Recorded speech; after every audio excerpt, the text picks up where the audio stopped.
यम हि न व्यथन्ति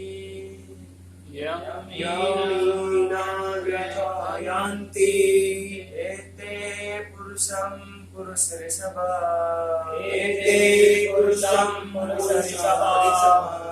समा दुःख सुखं धीरं सः अमृतत्वाय कल्पते यं हि न व्यथयन्ति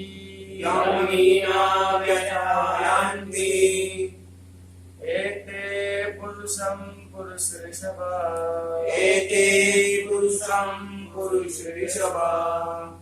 समा दुःख सुखं धीरं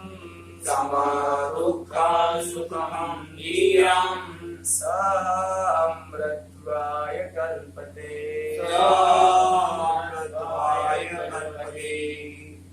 तो भगवान जो है, भगवान ने इसी अध्याय के 13 नंबर श्लोक में बताया था धीर व्यक्ति के परिभाषा है, जो शरीर परिवर्तन से अप्रभावित रहता है, वो व्यक्ति धीर है। लगभग वैसी ही बात इस श्लोक में कही जाएगी। इसमें ही भगवान कह रहे हैं धीरः सः, जो धीर है ना, हमने धीर शब्द का अर्थ समझा था। धीर मतलब होता है बुद्धि, तो जो बुद्धिमान है उसकी चर्चा यहाँ पर हो रही है। यम हि न व्यथयन्ति पुरुषं पुरुषः, जो व्यथित नहीं होता है, विचलित नहीं होता है, यह मतलब जो समा सुख दुखम, समा मतलब समान रहता है, समदृष्टि रहता है, किसमें? सुख और दुख में। वो क्या है? धीर है। एक तो धीर कहलाएगा वो व्यक्ति, साथ में क्या है? अमृतत्वाय कल्पते। मृत लोक में नहीं आएगा, फिर वो अमृत लोक में जाएगा।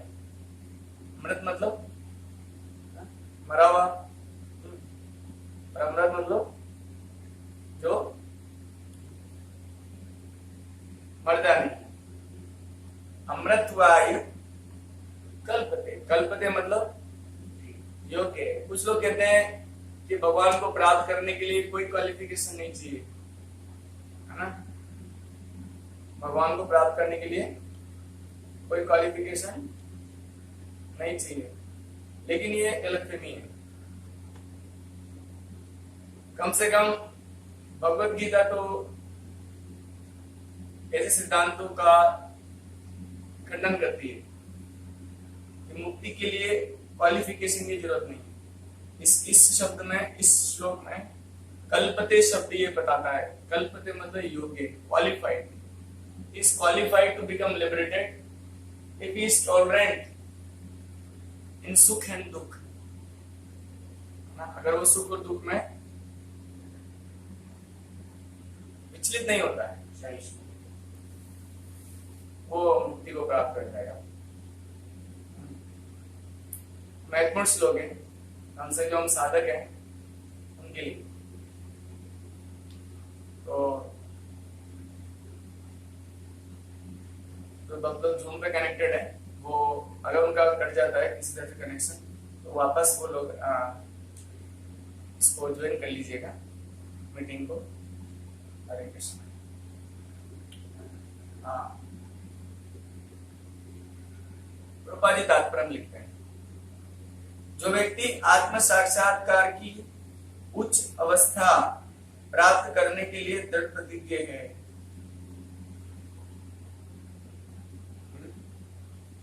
क्या प्रतिज्ञा ली है उसने? खुद को जानने की।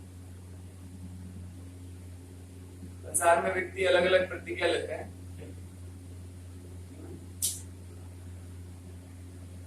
लेकिन कुछ बुद्धिमान मनुष्य हैं संसार में जो आत्म साक्षात्कार और भगवत साक्षात्कार को प्राप्त करने के लिए भयंकर प्रतिज्ञा कर चुके। भयंकर प्रतिज्ञा। आप देखिए ध्रुव महाराज, इसलिए उनका नाम ध्रुव पड़ा। ध्रुव क्यों नाम? ध्रुव का अर्थ होता है निश्चय। ध्रुव का क्या अर्थ होता है? निश्चय। कि हमें क्या करना है। देखो पूरी इस संसार में भी कोई भी काम आपको करना है, उसके लिए आपको दृढ़ होना पड़ता है। इसमें दृढ़ प्रतिज्ञा, यानी कि प्रतिज्ञा तो करनी है लेकिन तोड़नी नहीं है, उसमें दृढ़ रहना है। तो अगर आप दृढ़ रहेंगे तो भगवान प्राप्त हो सकते हैं आपको। ध्रुव महाराज दृढ़ थे।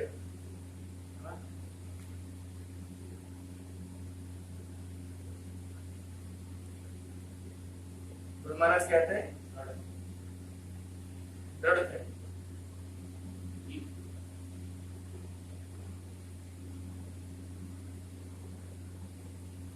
इसलिए उनको भगवान मिले।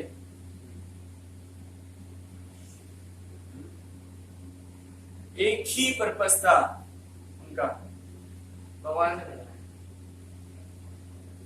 इच्छाएं होंगी, भौतिक इच्छा थी उनके पास, लेकिन क्या प्रतिज्ञा थी? भगवान से मिलना, भगवान को प्राप्त करना।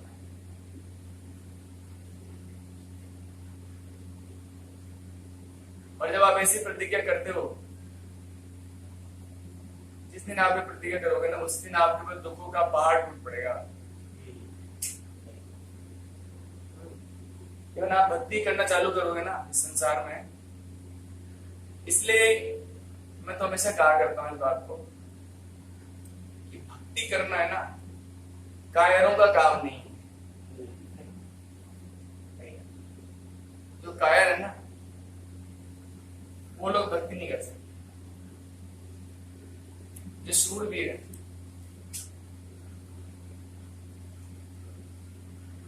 वही भक्ति कर सकते हैं। क्योंकि जैसे आप भक्ति करोगे, सबसे पहले मन आपको परेशान करेगा, फिर परिवार वाले परेशान करेंगे आपको, फिर समाज वाले परेशान करेंगे, फिर कुछ दिन भक्ति करोगे, हाँ, तो अनेक समस्याओं का सामना करना पड़ता है एक भक्त को।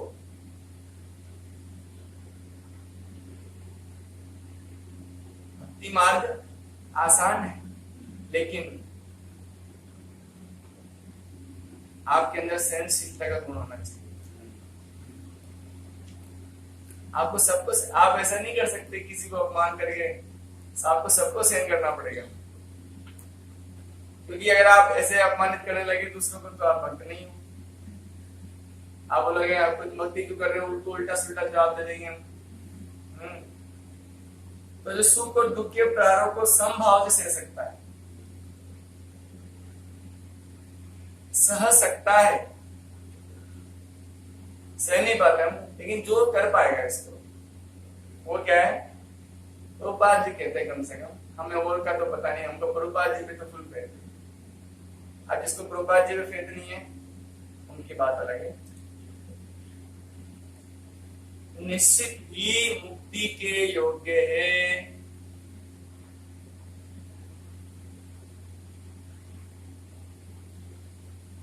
तो यहां पर भगवान ने तो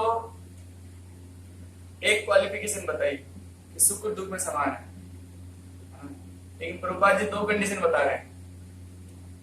प्रभुपाद जी बता रहे हैं, एक तो उसके अंदर तीव्र इच्छा होनी चाहिए, आत्म साक्षात्कार, भगवत साक्षात्कार की, अपने आप को इस संसार से निकालने की एक क्वालिफिकेशन। दूसरा, दुख और सुख को सहन करने की। अब आपके मन में प्रश्न उठ रहा होगा, दुख तो हम सहन करते हैं, सुख को सहन करना समझ में नहीं आता कि सुख को कैसे सहन करें। तो सुख को सहन करने के ऊपर हम चर्चा करेंगे थोड़ा, देख भगवान जितना अलाउ करेंगे हमको। फिर प्रभुपाद जी लिखते हैं आगे,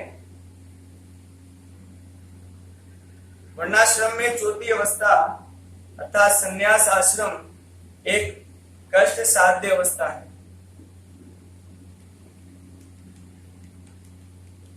संन्यास, किंतु जो अपने जीवन को सचमुच पूर्ण बनाना चाहता है वह समस्त कठिनाइयों के होते हुए भी संन्यास आश्रम अवश्य ग्रहण करता है।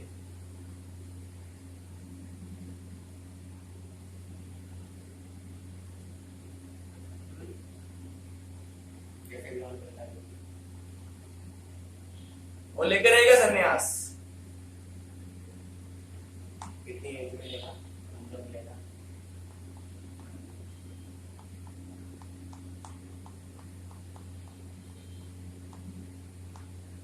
ये कठिनाइयां पारिवारिक संबंध विच्छेद करने तथा पत्नी और संतान से संबंध तोड़ने के कारण उत्पन्न होती है।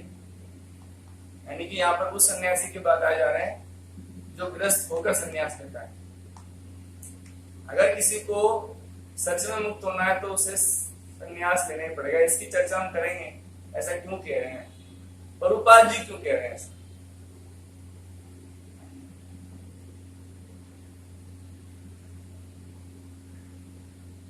किंतु यदि कोई इन कठिनाइयों को सह लेता है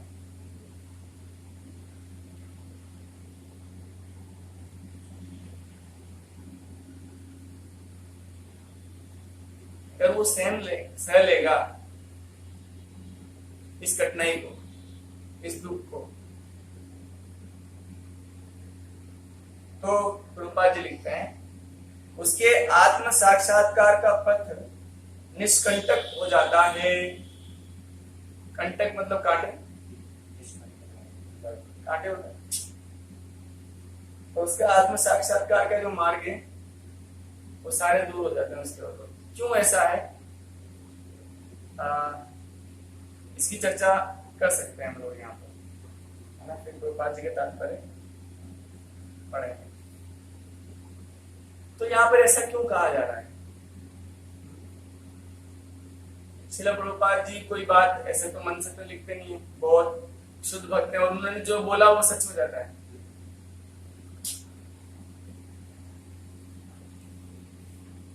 ये बात प्रभुपाद जी यहाँ क्यों लिख रहे हैं कि जो सन्यास लेता है या जो सन्यास का पालन करता है घर में रहकर भी, है वो व्यक्ति क्यों मुक्ति के लायक है। कारण एक ही। अच्छा, अगर मैं हम आपसे पूछें कि आप मुक्त क्यों नहीं हो या आपकी मुक्ति में बाधा क्या है, या आप क्यों फंस गए संसार में, हाँ। श्रील प्रभुपाद जी एक तात्पर्य में लिखते हैं, मुझे तात्पर्य याद नहीं आ रहा है,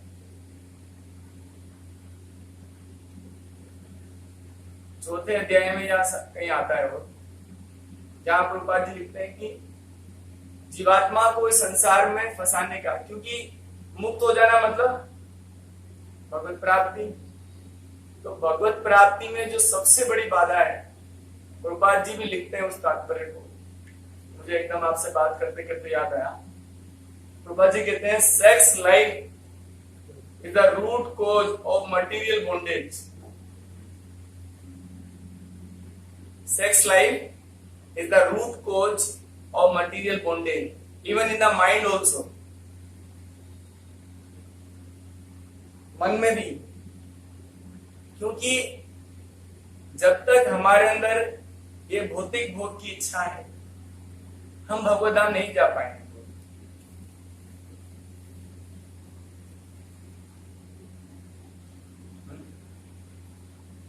हमारे अंदर जब तक इस, लेकिन प्रभुपाद जी उस तात्पर्य में ये विशेष रूप से लिख रहे हैं, स्पेशल, और भोगों की बात नहीं कर रहे हैं, जीवा के भोग की बात नहीं कर रहे हैं, परिवार वालों के साथ रहने की बात नहीं, स्पेशली बोल रहे हैं sex life is the root cause of material bondage.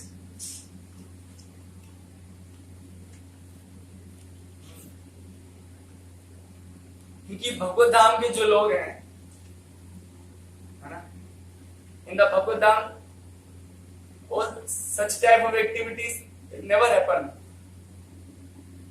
भगवत धाम उल्टा है इस भौतिक जगत का। इस भौतिक जगत में जो हाईएस्ट टेस्ट है वो स्पिरिचुअल वर्ल्ड में लोवेस्ट है। यहाँ पर हाईएस्ट है, प्रभुपाद जी लिखते हैं सेक्स लाइफ हाईएस्ट है, और मटेरियल स्पिरिचुअल वर्ल्ड में इसका कोई नामो निशान नहीं है। क्योंकि स्पिरिचुअल वर्ल्ड में तो वो व्यक्ति जाता है जिसके अंदर स्वयं को सुखी करने की कोई भावना ही नहीं।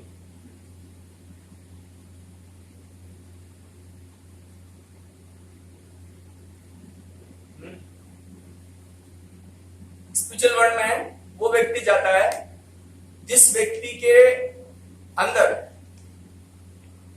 को इंच मात्र भी स्वयं को सुखी करने की कोई भावना ही नहीं। भक्ति की परिभाषा यही है, अन्य अभिलाषिता शून्यम ज्ञान कर्मणावृतम। कोई अभिलाषा नहीं।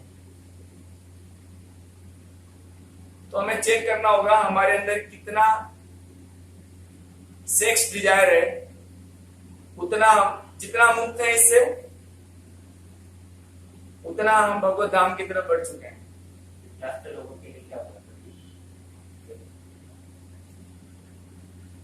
उतना हम इसमें मुक्त हैं, और जितना हम इससे मुक्त नहीं है, ये हमारा चेकअप है,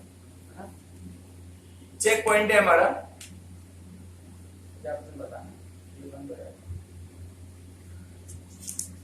इवन हम लोग कुछ भी हैं, इवन आई में ब्रह्मचारी, इवन आई में सन्यासी, बट मेरे हार्ट में सेक्स डिजायर है तो मैं मुक्त नहीं हो सकता।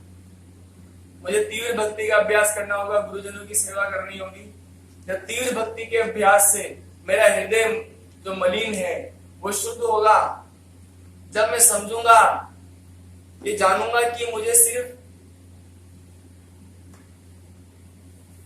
भोग में सुख नहीं मिलता, सेवा में सुख मिलता है। इवन उसके अंदर भोग इच्छा रहती नहीं है पूरी। जिसके अंदर भोग इच्छा है वो भगवत धाम नहीं जा सकता, वो नहीं जा सकता।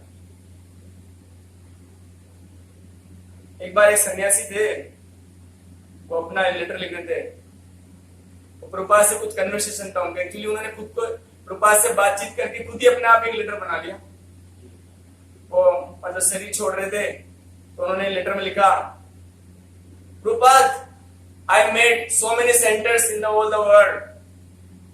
So Prabhupada said, okay, but are you free from sex desire? Prabhupada, then वो सन्यासी प्रभुपाद को कहे, no Prabhupada, then there is no entry in a spiritual world. Prabhupada, I have written so many books on spirituality.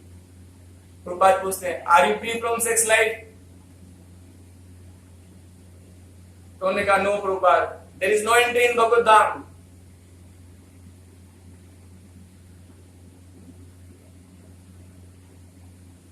फिर उन्होंने कहा, प्रभुपाद, मेरे कई शिष्य हैं, मैंने दीक्षा दी है सही बहुत शिष्यों को, बट प्रभुपाद ने पूछा, are you free from sex life? सन्यासी ने कहा, नहीं, no Prabhupada, and there is no entry in spiritual world.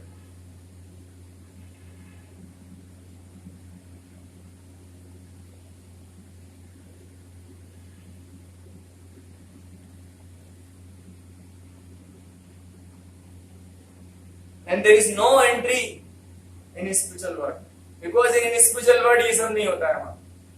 Even in the Krishna Leela also, there are so many gopikas, but Krishna don't make any sex relation with any gopikas.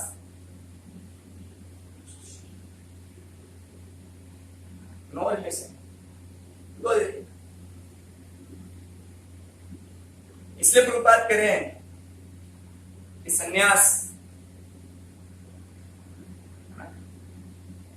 संन्यास आश्रम की क्या जरूरत है।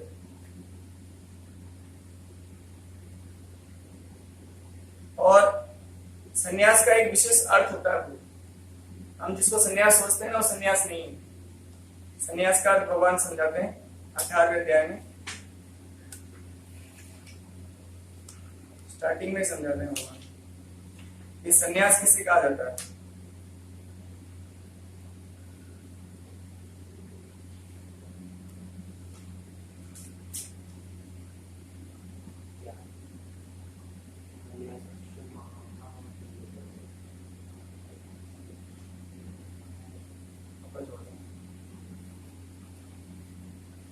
संन्यास किसे कहते हैं?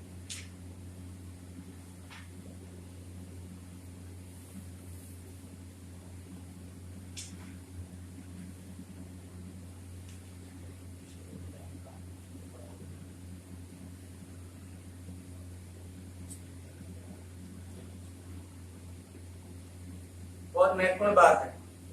भगवत गीता अध्याय 18 श्लोक संख्या 2, काम्यानां कर्मणां न्यासं संन्यासं कवयो विदु सर्वकर्मा फलत्यागं प्राहुर्त्यागं विचक्षणाः। काम्यानां कर्मणां न्यासं, कामनाओं से पूर्ण, कामनाओं से पूर्ण जो कर्म किए जाते हैं उनका त्याग संन्यास कहलाता है। समझे?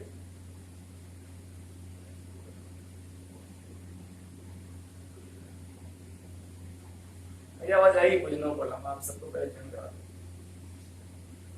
संन्यास का मतलब क्या हुआ कि अगर हमारे हृदय में कोई कामनाएं हैं तो आप सन्यासी हो ही नहीं।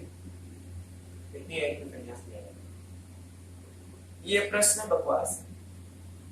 संन्यास एक 5 साल का बच्चा भी संन्यास ले सकता है? ये प्रश्न का कोई मतलब नहीं है, क्योंकि यहाँ बताया जा रहा है संन्यास का मतलब क्या है। संन्यास वो है जिसमें आपके पास कोई कामना नहीं है। अगर आप हो, आप सन्यासी हो। रूपा जी ने कई गृहस्थों को सन्यासी कहा। क्यों? क्योंकि तुम्हारे अंदर भोग की कोई भावना नहीं, इसलिए आप सन्यासी। तो प्रभु जी जैसे प्रश्न बात बस हम लोग प्रश्न बात करें।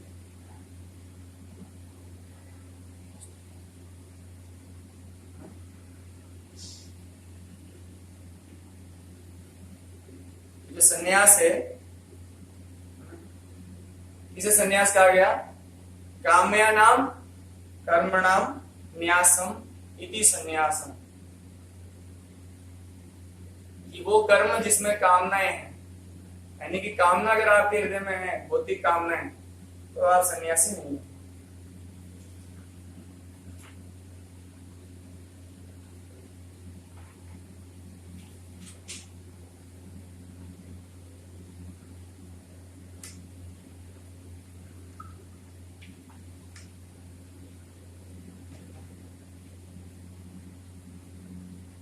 सन्यासी प्रभु जी गृहस्थ में तो फिर प्रश्न बाद में, कैसे होते? प्रश्न बाद में, थोड़ा हमको पता नहीं, बताइए प्रभु जी।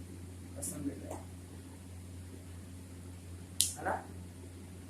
तो ये बात महत्वपूर्ण जानना कि मुक्ति के लायक क्या हम हैं या नहीं। हम 64 माला करें, हम 150 माला करें, हम 1 करोड़ माला करें,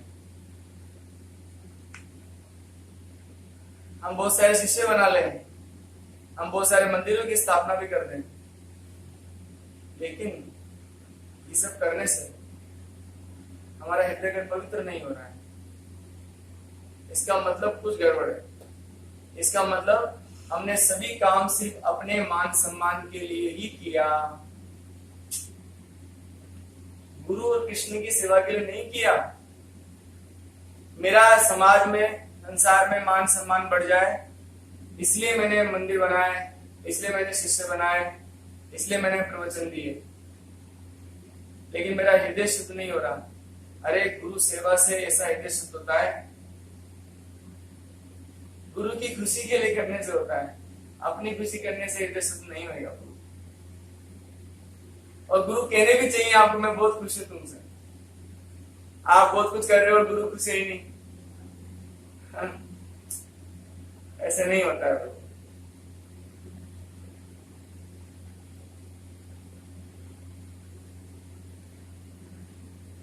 अगर आपको अपनी स्थिति का पता है ना, तो आप, मैं हमेशा कहता हूँ, कहता भी रहूंगा जब तक हम पर गुरु कृपा है, कि अगर थोड़ी भी गुरु कृपा है ना आप पर, तो सिर्फ आपके हृदय में एक ही इच्छा रहेगी, मुझे संसार से छुड़ाओ भगवान।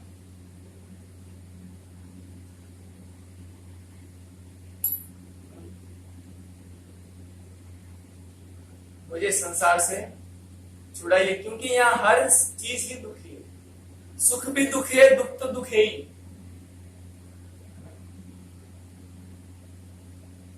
सुख जो है वो तो दुख है, और दुख तो दुख है ही।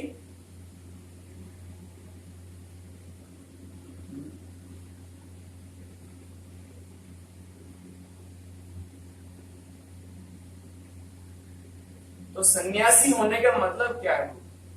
रूपा जी इसमें कह रहे हैं, जो सन्यासी वो मुक्त है, वो भगवतधाम जाएगा। यानी कि हमारे हृदय में एक छोटा बच्चा भी है, जैसे ध्रुव महाराज थे, जब प्रभु जी पूछे सन्यास कौन से मिलना चाहिए, ध्रुव महाराज 5 साल के बच्चे थे, वो सन्यासी हैं। क्यों है सन्यासी? क्योंकि उनके हृदय में कोई भी भोग भावना नहीं है। प्रहलाद है ना, भगवान को प्राप्त करने के बाद कोई कामना नहीं है। प्रहलाद महाराज जी थे, उनके अंदर तो इस शरीर को बचाने की भी कामना नहीं है ना। तो मेरे वानप्रस्थ के बाद सन्यास क्यों भाग गया है ना, तो वो क्या है? सन्यासी है। अगर कोई माता जिसके हृदय में, जैसे हमने सुना मीराबाई जी के बारे में, है ना, एक अभी आज हम शुरू करते गंगा माता गोस्वामी जी, जिनका 1 तारीख को डिसअपीयरेंस डे है, 1 जून। वो बचपन से ही सन्यासी हैं।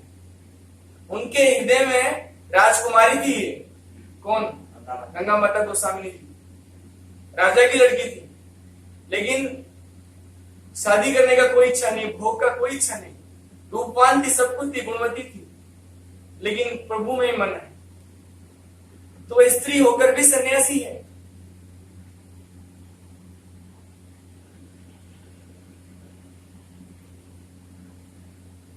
और हम पुरुष होकर भी सन्यासी नहीं है, लेकिन पुरुष है इसलिए सन्यासी नहीं है।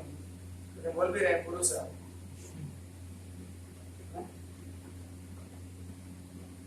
तो ये बात समझना होगा हमको कि हमारे अंदर कितनी इच्छा है स्वयं को सुखी करने की, ये कहलाएगा भोग। वो कैसे भी हो सकता है। आपको बहुत सारे फॉलोवर बनाने हैं, ये भी भोग है। आपको अपना इस संसार में मान सम्मान चाहिए, ये भी भोग है। आपको अपने फोटो चिपकवाने सब जगह, यूट्यूब पे आ जाना है, आपके बहुत सारे व्यूज हो जाना चाहिए, ये भी भौतिक भोग है। भौतिक भोग तो बहुत सूक्ष्म है, और उसका जो ग्रोस फॉर्म है वो है सेक्स डिजायर।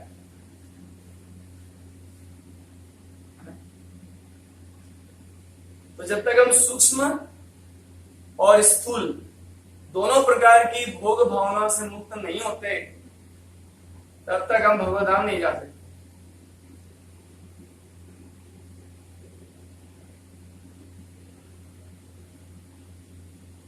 तो हमको, अगर हम भक्ति कर रहे हैं, तो हमें हमेशा चेक करना चाहिए, अपने आप को धिक्कारना चाहिए।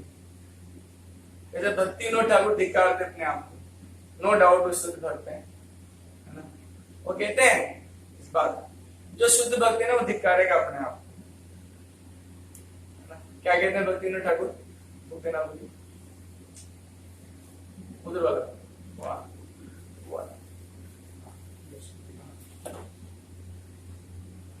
भक्ति विनोद ठाकुर कहते हैं, गोपीनाथ मम निवेदन सुनो।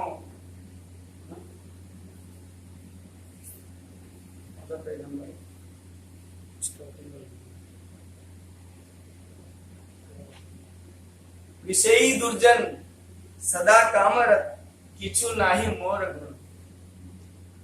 ये भगवान में लोग मुझे भक्त समझते हैं, लेकिन भक्त नहीं हूं, मैं विषयी हूं। मेरा मन विषयों की पर भाग रहा है, और मैं अच्छा व्यक्ति नहीं हूं, दुर्जन हूं भगवान। आप समझिए मेरी भावना। सदा कामरत, मैं जो हूं, ऐसा नहीं कि कोई दिन ऐसा, कोई एक ऐसा क्षण चला जाए जब मेरे अंदर कामना ना भरी हुई हो। सदा कामरत और किछु नहीं मोर गुण।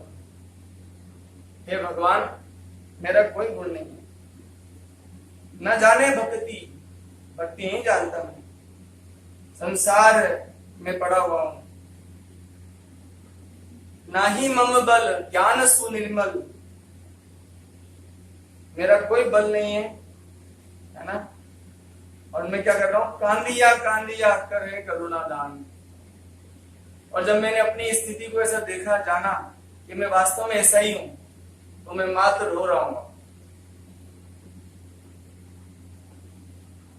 मैं क्या कर रहा हूं, मैं अपनी इस स्थिति पर रो रहा हूं, कांदिया। हे प्रभु, अगर आपको इस दुर्जन पर दया है तो कृपा कीजिए। दुर्जन तारिते तुम्हारा शक्ति के अच्छे पापी रवार। हे भगवान, मुझसे अधिक पापी कौन मिलेगा और आपसे बड़ा पतित पावन कौन मिलेगा। तो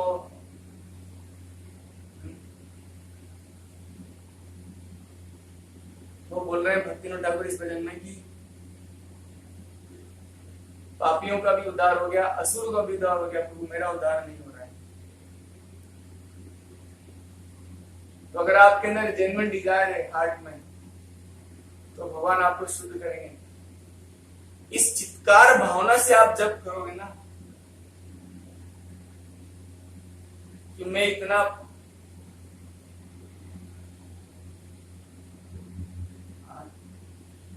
मैं ऐसा हूं, तो क्यों नहीं बुलाओगे भगवान को रोते हुए? क्यों नहीं चिल्लाओ, क्यों नहीं पुकारोगे भगवान को रोते हुए?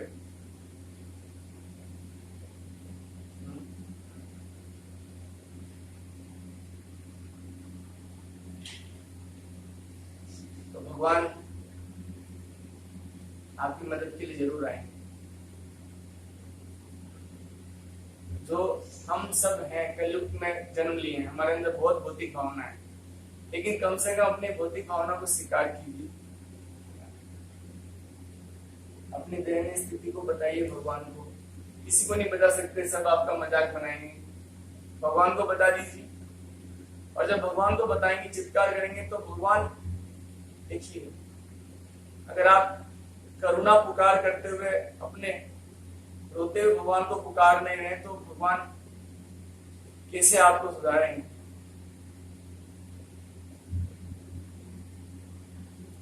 इस संसार की कोई भी वस्तु आपको सुखी नहीं कर सकती, ये आप सभी जानते हैं।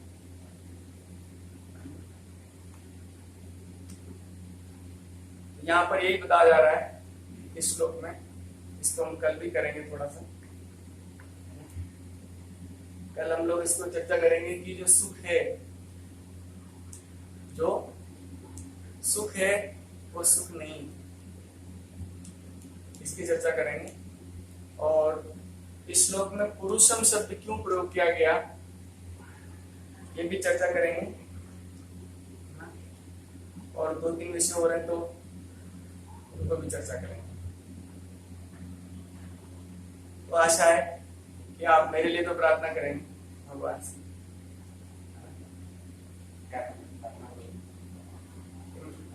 मेरा कुछ बुद्धि सुधरे ना, मुझे सन्यास का वस्त्र दे तो दिया है, लेकिन मैं सन्यासी के लायक नहीं होगी, है ना। तो हमारा हृदय और अधिक शुद्ध हो, इसलिए देखिए सूरदास जी की इस बात को बोलते हैं। सभी भक्त एक जैसे होते हैं, जैसे मिश्री होती है ना, मिश्री आप पाकिस्तान में खाओगे, चाहे इंडिया में खाओगे, चाहे घर में खाओगे या घर के बाहर खाओगे, चाहे मिश्री को ग्रस्त खाए, चाहे मिश्री को सन्यासी खाए, चाहे ब्रह्मचारी खाए, सब मिश्री मीठे लगेगी। डायबिटीज वाले इसको पी लिया और उसकी अलग बात है, बीमार है तो नहीं। उसी तरह से भक्त एक ही तरह के होते हैं, वो कहीं भी हो, कैसे भी हो, चाहे वो मुस्लिम परिवार में जन्म लिया हो, वो भक्त होता है। तो सूरदास जी कहते हैं, मौसमा कौन कुटिल खल कामी, जिन तनु दियो ताही बिसरायो, ऐसो नमक हरामी। कि भगवान मैं अपने नमक हरामपन का कहां तक वर्णन करूं कि आपने मुझे शरीर दिया, लेकिन मैं आपको याद नहीं करता।